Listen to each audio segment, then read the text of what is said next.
thank you so much to Democracy Out Loud for having me. I've been really excited to have this conversation. I thought I knew a fair bit about Christian Zionism and have talked about it in the past, but I've recently been reading Dr. Mitri Rehab's Decolonizing Palestine, the Land, the People, and the Bible. And he is a Palestinian theologian and pastor, really one of the sages, and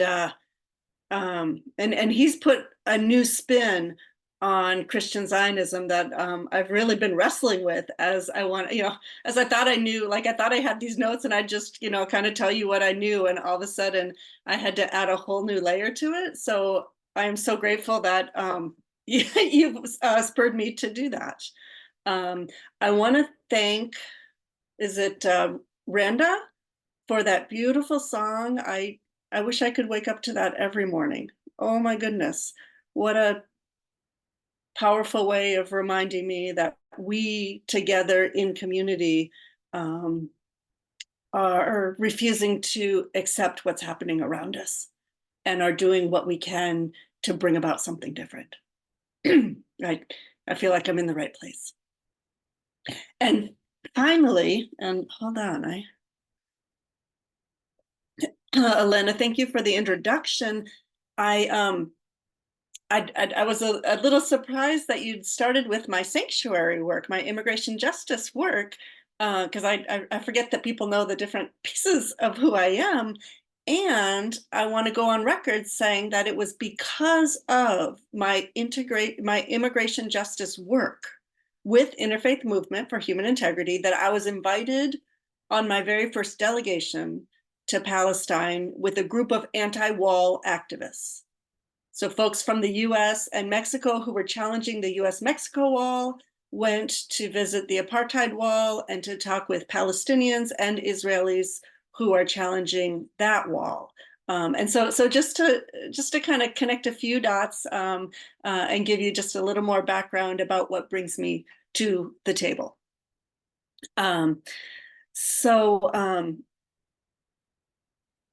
First of all, I want to recognize that, or I want to name that I've heard, and I trust that you've done a lot of work around what is Christian nationalism and how is it at work in this moment and really throughout the past few decades of recent history in a specific way to bring us to where we are as a country. And I do think that Christian nationalism is key to understanding Christian Zionism. And I would argue that Christian Zionism is essentially the foreign policy of Christian nationalism.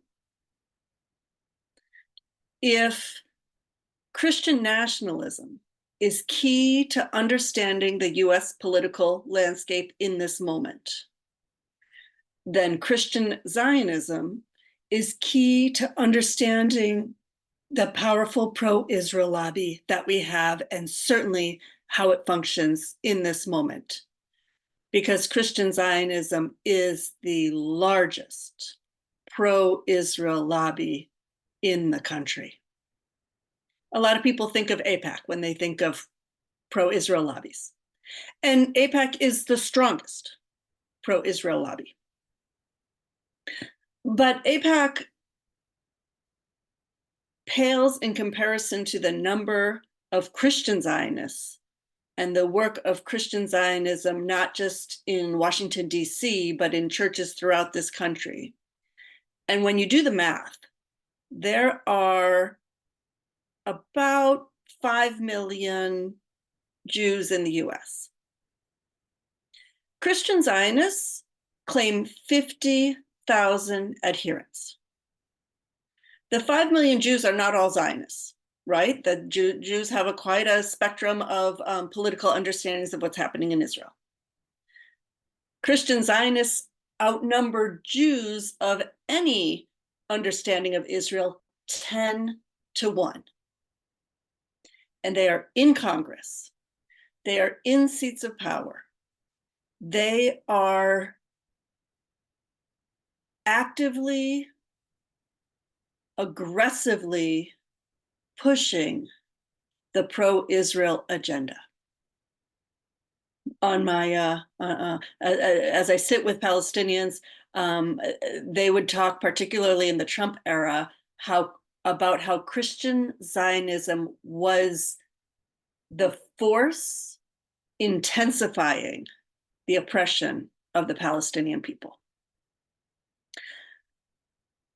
So as I talk about Christian Zionism, and I'll focus primarily on Christian Zionism, I want you to have in your background, in the back of your head, Christian nationalism and the similarities between the two, the main forces that are similar, perhaps identical, simply put in different categories.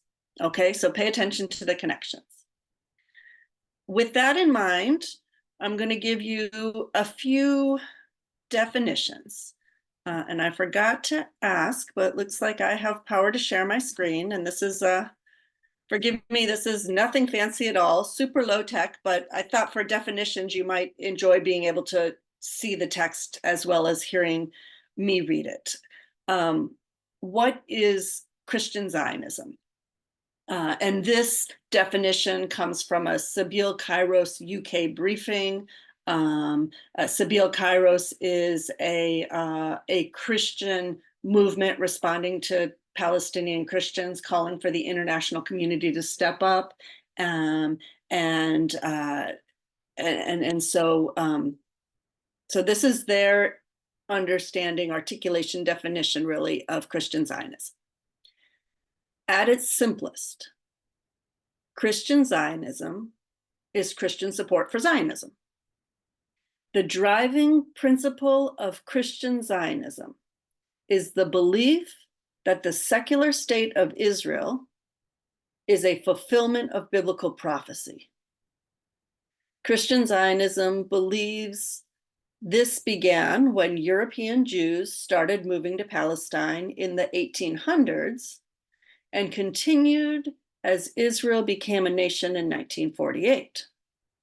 Christian Zionists believe that modern Israel is a continuation of biblical Israel and therefore should enjoy special privileges.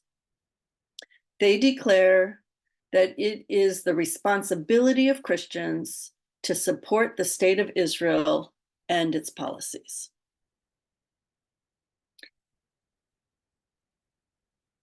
And amen to Lee. I'm not going to be able to follow the chat. So if there are questions, I invite someone to, and that should be addressed right away, or comments that I should know if someone could raise their hand and insert them. Otherwise, during the Q&A, we'll get to more of your questions. But yeah, feel free to have a conversation in the chat, especially based on conversations you've already had as a community. What I want to point out from this definition is that Christian nationalism thrives on merging several ideas, several distinct ideas that in the merging very much distort them. First of all, it merges the identities of Jewish people, of Israeli people, and of Zionists. Okay, so Jewish people as a religious ethno group, Israelis as a national identity, and Zionists as a political persuasion, or the Zionists who believe in the Zionist framework for what's happening in modern day Israel. So it's important to recognize that these are three distinct groups and that Christian Zionists merge them. And because they merge them, that allows them to get to the conclusions that they get to. Second, there is a merging of biblical understandings of Israel with the modern state of Israel. Two disconnected entities that they have merged into one. And in fact, in the Bible, there are multiple understandings of Israel. Israel can mean the Israelites. Israel can mean a general word for the people of God, which Christians have found a way to run with beyond what in the Hebrew scriptures were the people of God. And also, Israel can refer to the northern kingdom, a specific geographic land. So those are some biblical understandings, three very different and distinct understandings of Israel. And then you have the modern state of Israel, which is a fourth understanding of Israel. And again, all of these get merged together. And because all of these get merged together, this creates for Christian Zionists, for Christian nationalists, I dare say, an emotional attachment to Jews in general and to the state of Israel in particular. And this emotional attachment allows Christian Zionism to be far more than rational theology. It's something, much like Christian nationalism, the theology of Christian nationalism does not equate to the theology of Christianity. But there's this emotional attachment, this visceral layering of what people think. And then finally, I want to point out that Christian Zionism both deeply distorts the Christian faith as well as the Jewish faith. And there are theological implications to Christian Zionism, but far more important are the political implications. I'm going to start with the theological backing. What theologically are Christian Zionists arguing, to give you an idea of how the theology functions, and then we'll move to its political implications. Okay. You have screen share back. Okay, great. I was actually going to stop it at this point until I get the next definition. So you seamlessly took care of that. Thank you. So the most popular form of Christian Zionism comes from very conservative Christians, also evangelicals. And mind you, 80% of evangelicals are Christian Zionists. So among conservatives, the most popular form of Christian Zionism deals with end times theology, deals with the rapture and Armageddon and the end times, and a very, very particular ahistoric reading of the book of Revelation. And I want to point out that this end times theology is inherently anti-Semitic. And so you have these Christian Zionists who have this deep affinity toward Judaism and the Jewish people, and a theology that's extremely problematic in that it's inherently anti-Semitic. The way in which end times theology unfolds is that Israel has a biblical purpose in bringing about the end times, bringing about this era of Christian history that I would argue is abiblical, but I grant that I have a very different theology than Christian Zionists. This version of biblical history in which before Jesus can come back to earth in the rapture, all the Jewish people on earth need to be gathered into what is now understood as the modern state of Israel.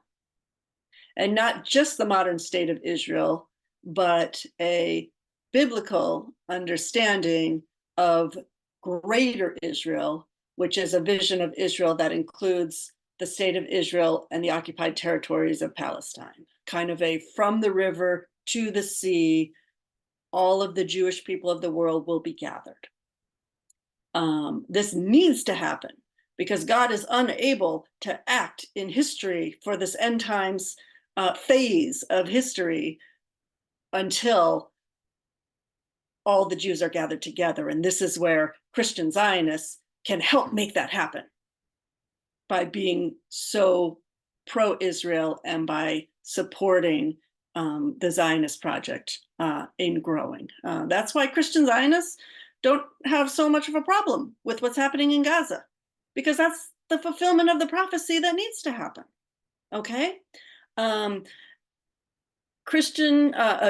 this end times theology holds that Israel must gather all the Jews of the world and enlarge its territory. It must destroy Muslim holy places and ethnically cleanse what they consider the Holy Land of all non-Jews. Therefore, Christians have a theological responsibility to support the expansion of Israel, even at the expense of the ethnic cleansing, the genocide of the Palestinian people. And it's based on this notion that Jewish people are God's chosen people and therefore superior. So it doesn't really matter what happens to non-Jews, because again, Christians have this special affinity toward Jewish people because Christians think they're God's chosen people, but we got to honor the first God's chosen people that we kind of stole that identity from, right? And it's also interesting to note, very interesting, that part of the end times theology is the destruction of the earth. When God gathers together all the Jews, or when we, God's people, gather together all the Jews to greater Israel, the whole earth is going to be destroyed. And if the whole earth is going to be destroyed in what Christian Zionists feel is the very near future, who cares about climate chaos? Who cares about massive increase of war and the destruction of the planet? Because that's all part of God's plan. In fact, when we see mass climate chaos, we are seeing evidence that we're moving toward these biblical end times. And so there's this encouragement to send money to support Israel. However, what Christian Zionists often don't reveal to their Jewish friends or the larger Israeli community that they're so eager to support is that in this end times theology, once all the Jews are gathered together in greater Israel, then Jesus can come back. And at that time, before Jesus destroys the earth as we know it, only the people that are Christian will be saved from this destruction, which means that all the Jewish people that have been gathered back have the opportunity to become Christian or be destroyed. Because all non-Christians are going to be destroyed. Okay, so this is where that inherent anti-Semitism, just as the Jewish people are superior to non-Jews, Christians are superior to Jews, and as one form of non-Christian are to non-Christians. And again, that's where we see this Christian nationalism comparable theme.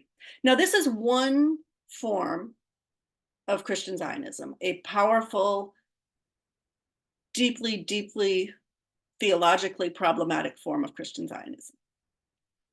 There's another form of liberal Christian Zionism, and of course, lots of folks on the spectrum, but among progressives, among liberal Christians, there is a more subtle form of pro-Israel sentiment. And of course, this country has a pro-Israel sentiment as its dominant narrative. And I dare say, in a Christian hegemonic nation, there's no surprise that the dominant narrative and the Christian narrative are deeply interwoven. But this subtle form of Christian Zionism basically says that Jews have always had a special relationship with God and the biblical land, that there's something unique about this relationship, and it's exceptional. And in seeking to overcome Christian anti-Semitism, very real, very historic, deep-seated Christian anti-Semitism, and especially in response to the guilt of the Holocaust and the Christian role in allowing that to happen and not intervening, Christians feel this desire to support Israel. This connection with Israel that again is emotional, not fully explainable, and in Western theology, post-Holocaust Western theology, there is in the West a centering of the Holocaust as the most evil thing that has ever happened on earth. And that's not to say that the Holocaust wasn't an evil thing that happened on earth, but there's an exceptionalism to the Holocaust, a uniqueness to the suffering of the Holocaust. And I might add that in the United States, it's very convenient to have another country's atrocity be the most evil atrocity, lest we have to look too closely at ourselves and the atrocities that our country was founded upon. Okay? And so this is a much more amorphous form of we're liberal, we're Christians, but Israel's still really important to our faith, and we sing every Sunday about Israel and the Promised Land, and it's in our biblical text. And again, there's this vague connection. Isn't that Israel somehow connected to the modern state of Israel? And there's merging on that level too. So this end times theology isn't the only iteration of Christian Zionism. And I think that's important to name because, again, we good liberal progressive Christians like to distance ourselves from the conservative Christians and say, thank God we're not them. And yet we have our own work to do. And I'm speaking as a Christian leader. So whatever form of theology Christian Zionism takes, it all works to provide a theological framework for the political project of the settler colonization of Palestine. And so now I'm going to move into how Zionism functions, because it functions in a very political way. And in fact, how it functions is far more important than what people think. The theology more provides cover, more provides legitimation of how Christian Zionism functions. Christian Zionism, and here this is my own definition, functions to distort and appropriate Christian theology to galvanize political support for the Zionist project of colonizing Palestinian land, resources, and culture to create a Jewish nationalist state. I dare say a Jewish supremacist state if Jews are seen in an elevated position than everyone else in that area. That doesn't count we Christians who are superior to Jews, right? But once you have an idea of superior mentality and chosenness of people, it's not hard to take that and apply it to yourselves as well, which we see writ large in Christian nationalism. So I've already shared how massive Christian Zionism is as the largest pro-Israel lobby in the world. 80% of evangelicals are Christian Zionists. Christian Zionists outnumber Jewish people in the US 10 to 1. There are 50 million Christian Zionists that are just applauding Israel. And since 1980, over 200 Christian Zionist organizations have been founded. So that's where like all these numbers are connected to organizations, and organizations are connected to lobbying. So I want to recognize that politics is embedded not just in Christian Zionism, but in this meta-Christian narrative, again, that includes Christian nationalism. And it's a theology that transforms settler colonialism into a divine plan. It's all part of what God is doing. Do we need to worry about genocide? No, not if it's part of God's divine plan. And in fact, if there's a divine right to what's happening, then that's going to trump any human rights violations. That's going to trump any international law violations because this is seen as God ordained. Okay? And political lobbying, to lobby for Israel, allows Christian Zionists to be agents of God's grand plan from which they interpret both scripture and history. And again, because it's based on heart knowledge, rather than head knowledge, you can rationally sit down and say, wait, where's this theology coming from? And how does it connect to the larger picture of scripture? But because it's based on heart knowledge and this deep affinity for Israel that goes beyond reason, this meta narrative is both deeply powerful, but also deeply fluid. It can change and evolve, and indeed it really was after in 1967 with Israel's expansion that Christian Zionists were able to confidently say, see, God is working in the world. That's proof that what we're talking about is happening. And as God keeps working in the world according to our historical ideological understanding of where history is going, we have this proof, and so that's one of the ways in which Christian Zionism bolsters Christian nationalism. And so Dr. Mitri Raheb offers this definition of Christian Zionism as a functional definition. Oh, and I'm sharing with you my notes rather than my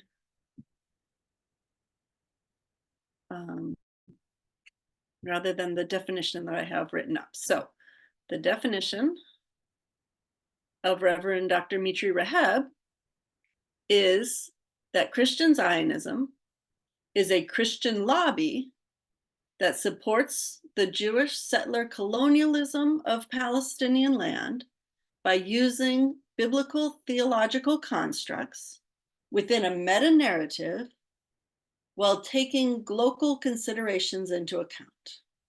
And I love this word global. It's new enough that I can't find a real definition of it more than it's merging the local realities with a global impact, a global perspective, at least in one particular area, not necessarily taking in the whole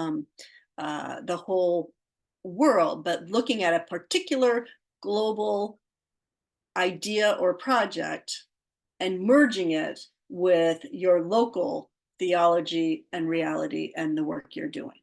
So that's how Christian Zionism functions politically. And then, with that in mind, I want to talk about the power of Christian Zionism. So not only is it the largest pro-Israel lobby group, not only is it the driving force intensifying the oppression of the Palestinian people, in the Trump era, when Christian Zionism arguably was at its grandest, fullest. And I'm not saying that it's decreased, and I'm not saying we're beyond that era. In the Trump era, Christian Zionist theology, of which Mike Pence is a deep adherent, in which Mike Pompeo, the Secretary of State, was a deep adherent. And people like this, who have the ear of the president, were able to get him to move the embassy to Jerusalem. They were able to get him to liquidate Palestinian refugees. There was this big thing about Palestinian refugees didn't really exist for Trump, and he actively shrank the number of over 600,000 refugees to only 40,000. And he's able to, and so that the refugee number, which is essential for the Palestinian argument for the right to return, when Trump reduces the number of refugees, he's creating a pathway in which how could that happen? They aren't even refugees anymore. And so you have these 5 generations of refugees living in refugee camps, and none of them get refugee status anymore, or only the original generation. He also was very effective at working to end UNRWA, and he gave a green light to settlement expansion. Again, so things like refugees, so things like settler expansion, even occupation, are no longer war crimes. And then he also works to escalate what historically has been an ongoing, slow, measured, incessant form of colonization of the land that we see, especially in the West Bank, with all the settlements emerging, and Palestine looking like this slice of Swiss cheese, what's left behind. All of these things that Trump was able to accomplish was because of the political power of Christian Zionists in very prominent leadership positions. Okay? And I also want to note that Christian Zionism, although it's deeply connected to Christian nationalism, is not just a US concern.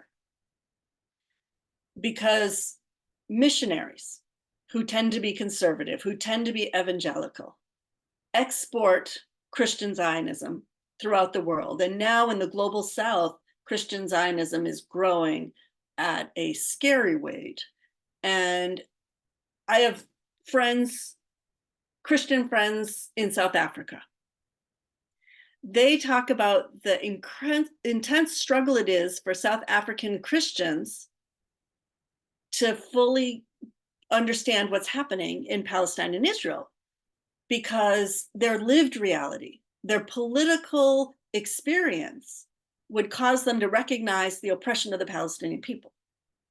However, their Christian theology causes them to identify with the people of Israel. And so you have this complex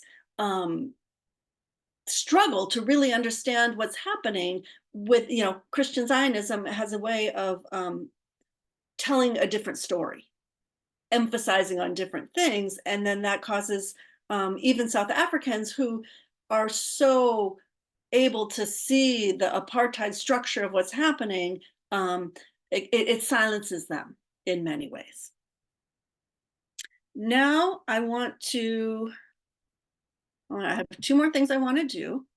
And let me share my screen again. I want to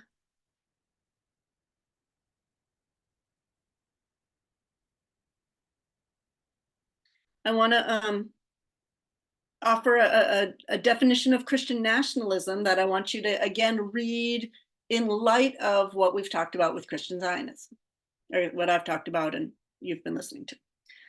Christian nationalism seeks to merge Christian and American identities, distorting both the Christian faith and America's constitutional democracy.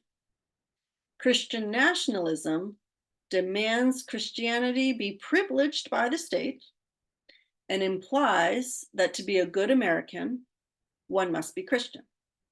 It often overlaps with and provides cover for white supremacy and racial subjugation.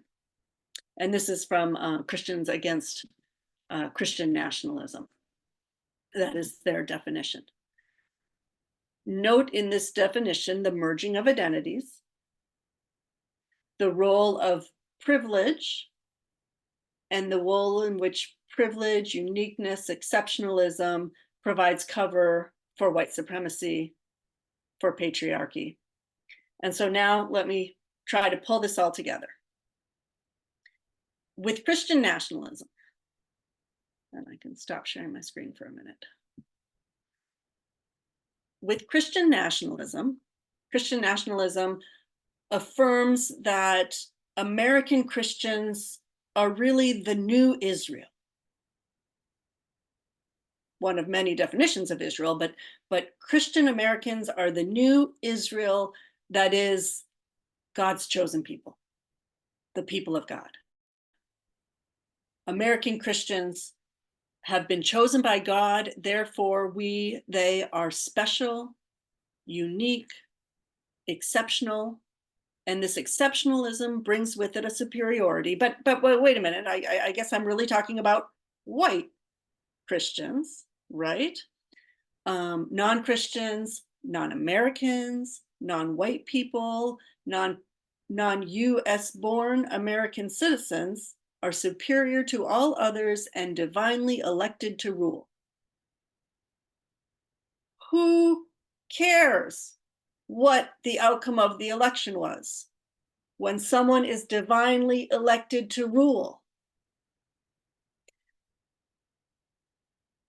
This country was founded from a Christian nationalist perspective and from a historical perspective on the theological distortions of manifest destiny, which provided theological justification for the political project of US settler colonialism. Pilgrims were chosen by God. Pilgrims were superior to the native peoples.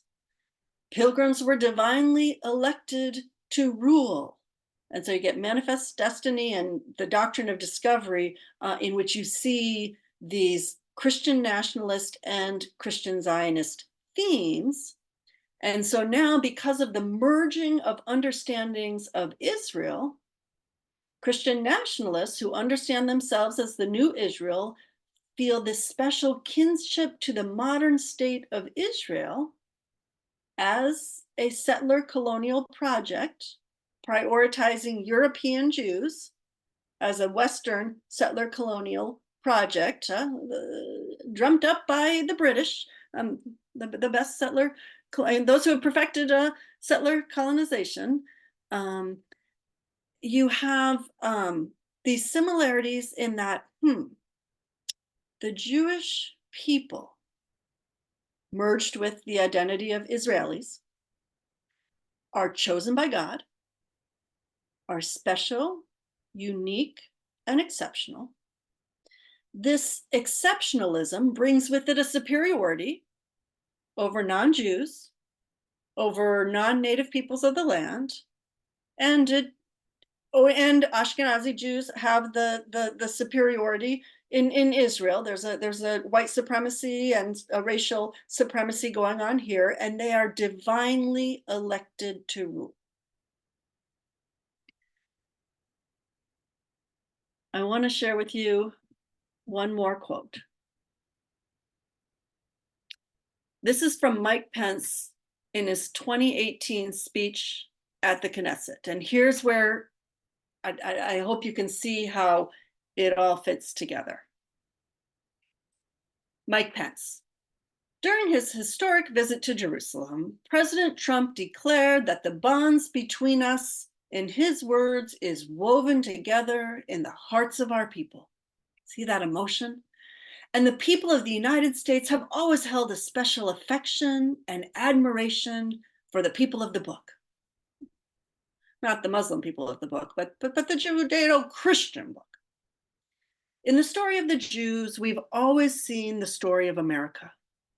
It is the story of an exodus, a journey from persecution to freedom, a story that shows the power of faith and the promise of hope. My country's very first settlers also saw themselves as pilgrims, sent by Providence to build a new promised land. The songs and stories of the people of Israel were their anthems, and they faithfully taught them to their children and do so to this day. And down through the generations, the American people became fierce advocates of the Jewish people's aspiration to return to the land of your forefathers, to claim your own new birth and freedom in your beloved homeland.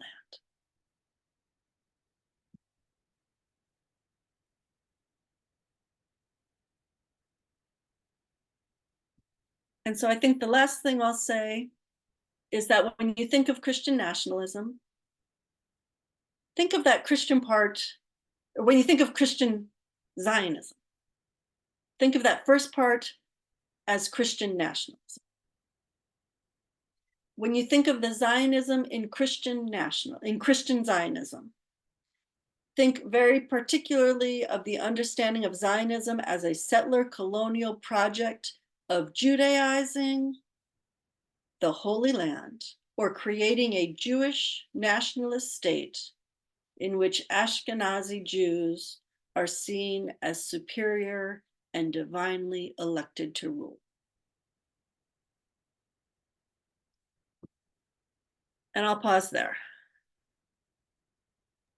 Wow, wow, wow. Thank you so much. Thank you so much. We have about 7 minutes for questions and discussion.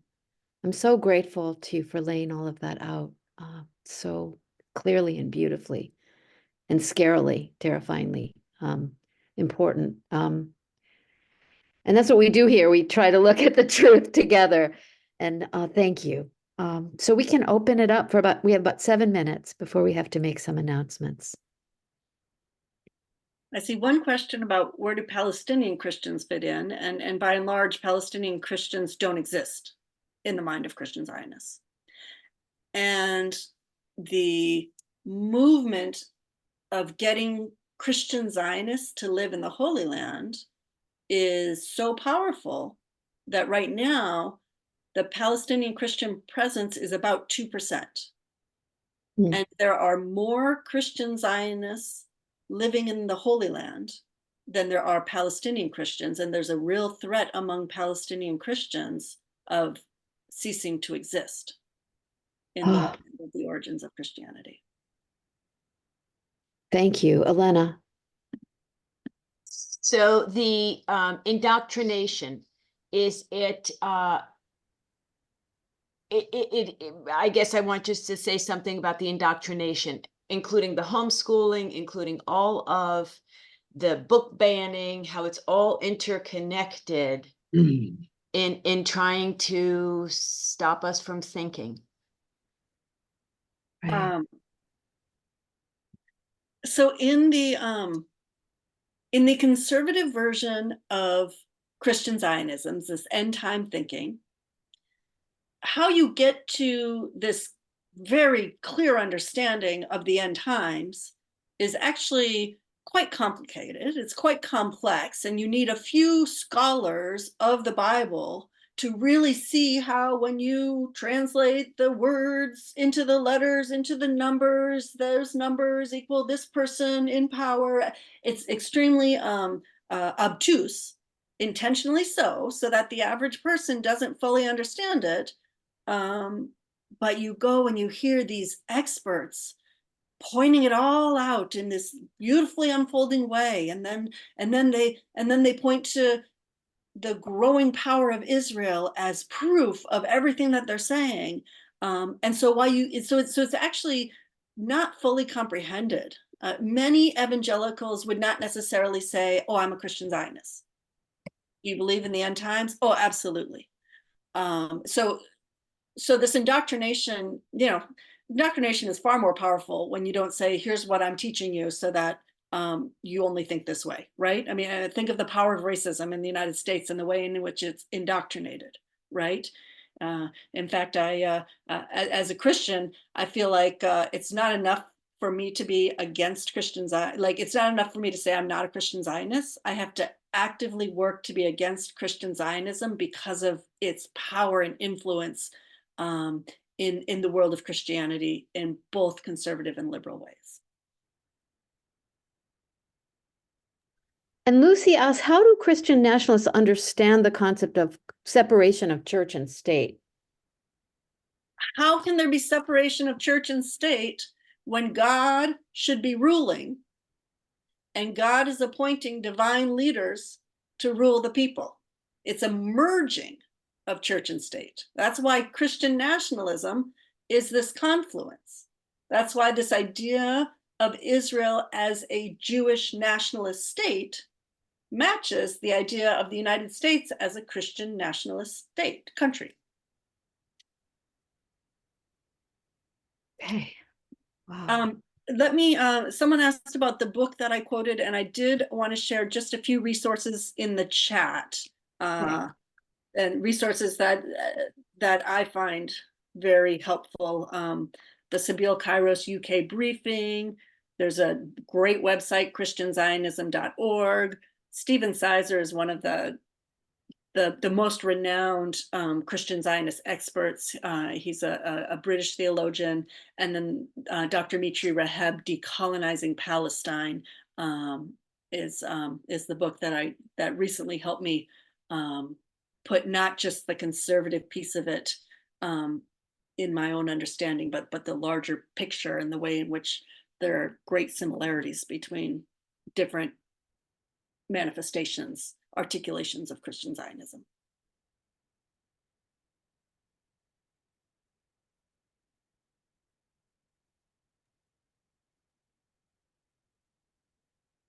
These are such important things to understand that connect so many dots. Go ahead, Darlene.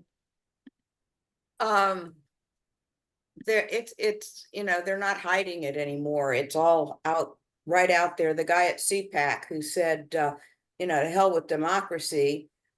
We don't obey government. We obey God. It's right out there. Absolutely. Yeah.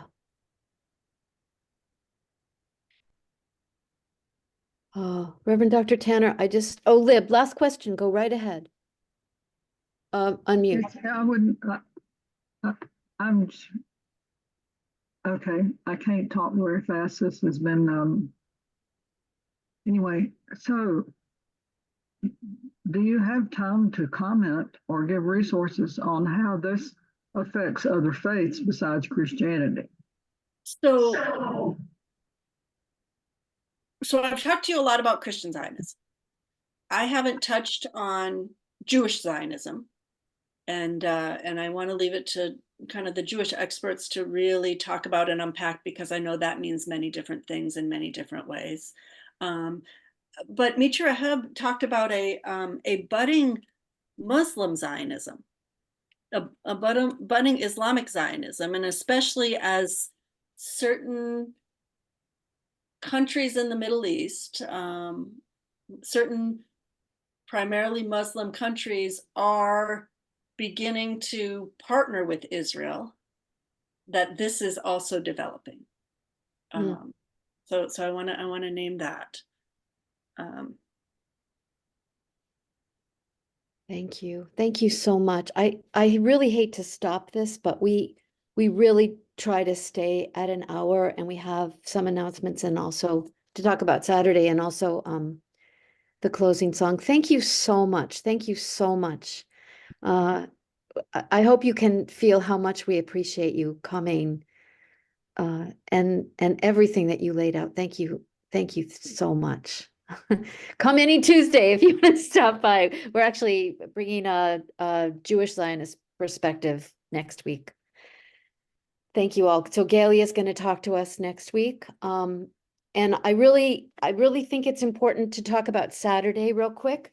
These are our t-shirts for Saturday. The Poor People's Campaign will be in Sacramento in California. We'll be in a lot of state capitals, and we'll be in Raleigh. We have a banner that we can carry. It looks like this. I have to show it to you. I'm very proud. So please come on Saturday, march with us, and get a t-shirt. We have a whole lot of t-shirts, like dozens and dozens of them. Please put your phone number in the chat if you want to text me about where we are so you can find us in the crowd. And in Jules' announcement, it tells us how we can meet to get the t-shirts. And also very, very important, Rob Stevens stopped by, but he couldn't stay from the repairs of the breach, and he has a toolkit for us and also a request that any of us who can sign up to volunteer. So I've put both of those things in the chat. I think we should go on to the closing song, but as usual, we always hang out after the closing song. So thanks again. Thank you, everyone. We hang out unless I drive everyone away with this closing song. Yeah, this is a rendition of the Beatles song from 1967, When I'm 64. The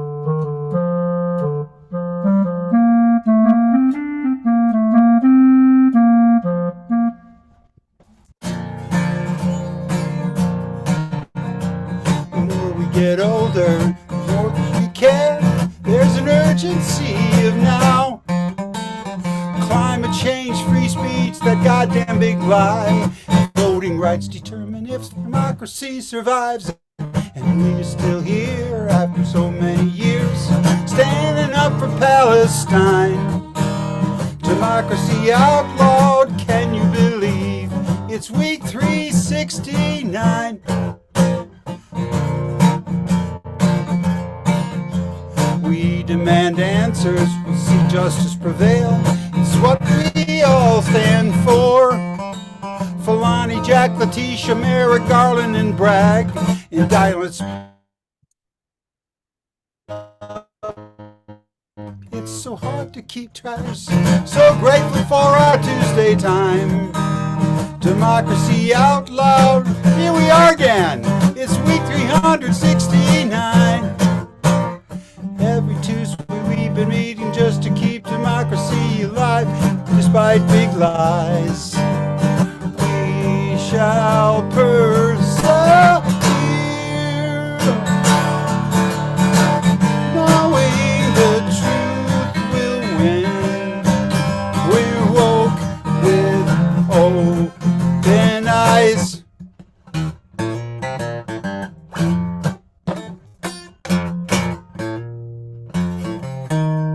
Let's all make some phone calls, knock on folks' doors, state our point of view. There's only 8 months until election day. It's so important, everything we do. We're patiently waiting after all these years. So Trump, delay no more. Conspiracy and insurrection, hush money and fraud, from the courtroom to the jailhouse door. Constitution, rule of law, witnesses and facts, it's crimes we can't ignore.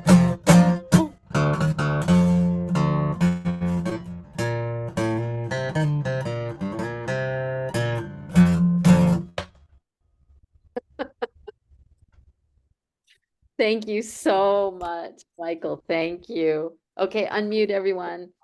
Wish I was 64. 40, forward together. Not one step Back. Forward together. Not one step Back. Forward together. Not one step back. Not Thank you. one step back. Thank you, See you everyone. Saturday. Yeah, see you Saturday. See you Saturday. See you Saturday. Thank you. Thank you. Reverend Barber Organization March in Raleigh. Yeah. Supposed to be raining. It's not going to rain. They threaten There we rain. go. Rain. If it rains, we'll just bring our happy umbrellas. You know what? Ever rained on Gay Pride Day in New York City? Ever. I'm thinking, maybe with all of our energy, we kept the rain away. So that's how I'm thinking about Saturday. No rain, no rainbows. Yes. Well, that's true. But we had lots of rainbows anyway. So what does Saturday look like? Because I have not, I mean, is it a march? Thank you. Thank you. Allison, thank you, Allison. It's a short march, Elena. It's the gathering at the Capitol, the South Side, and then we walk 2 blocks to the General Assembly where the rally is. Okie dokie. Okay. And I'm I hoping think that the Raging Grannies are going to sing at some point. We don't yet know when. Yay, love my grannies. Yay. We're going to sing. We're going to sing, and now you've pissed off Grandma. oh, I love that song. That is the best song. So I'm going to try to be there around 9:30 at that parking lot at 140 East Jones Street next to the History Museum. And we're going to meet with get T-shirt at the corner of Edenton and Blount Street, which is the corner closest to the Capitol of that parking lot. So Jan makes a good point. Probably we have to get there early to park there. But that's a great place to park because it's a block from the Capitol.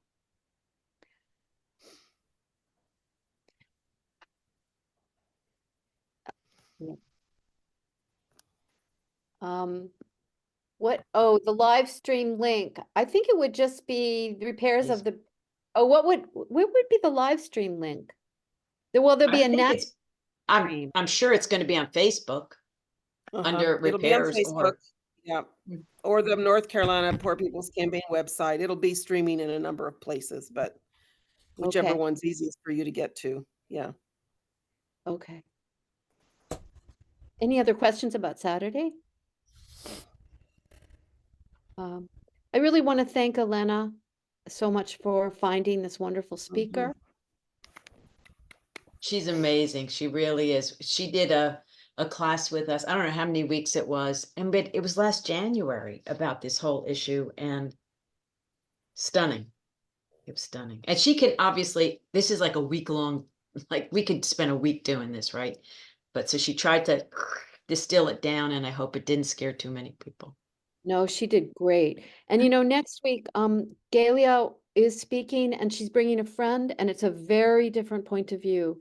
And it's just really in the spirit of listening to each other. Galia's been part of us since the very beginning. She showed up every week on the street. So she deserves to be heard. And I know we're yeah. So that's next week, and hope to see you Saturday. Oh, Mike, I hope you feel better. Mike's homesick. Was supposed to go on a cruise. Hey, my quarantine is over tomorrow. Oh, right. All right. Well, maybe. Can't keep me down forever. All right. You Right. can come Saturday. Yeah. Yay. Okay. Glad See you. Brenda's feeling better too. Yeah. Thank you so much. Yeah. Thank you. Bye. Thank you. Bye. See you Saturday.